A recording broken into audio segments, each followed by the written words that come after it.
Lakhimpur shining star English হাইস্কুলত বিজ্ঞান প্ৰদৰ্শনী। লখিমপুৰ জিলাৰ খেলমাটিস্থিত চাইনিং ষ্টাৰ ইংলিছ হাইস্কুলত আজি ছাত্ৰ ছাত্ৰীসকলৰ দ্বাৰা এখনি বিজ্ঞান প্ৰদৰ্শনী অনুষ্ঠিত কৰা হয়। প্ৰথমে প্ৰাণৰ শিল্পী জুবিন গাৰ্গৰ প্ৰতিচ্ছবিত শ্ৰদ্ধাঞ্জলি জনোৱাৰ লগতে বিজ্ঞান প্ৰদৰ্শনী ফিতা কাটি শুভাৰম্ভ কৰে টাউন হাইস্কুলৰ অৱসৰপ্ৰাপ্ত শিক্ষক কেশৱ বৰঠাকুৰে।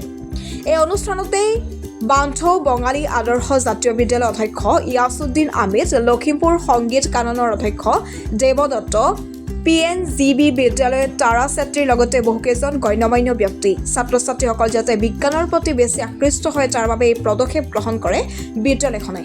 আচলতে যদি আমাৰ ছাত্ৰ ছাত্ৰীৰ এনেকা বিজ্ঞানমূলক যিখিনি প্ৰদৰ্শনী সেইখিনি যদি সঁচাকৈ সকলো স্কুলবিলাকত পাতি থকা হয় তেতিয়া মই ডেফিনেটলি ভাবিছোঁ যে অসমৰ পৰা যিখিনি আমাৰ ভৱিষ্যতত যিখিনি টেলেণ্ট আছে সেইখিনি সদায় উঠি আহিব আৰু অসমে এটা নতুন ভৱিষ্যত ছায়েন্সৰ ওপৰত পাব বুলি মই আশা কৰিছোঁ।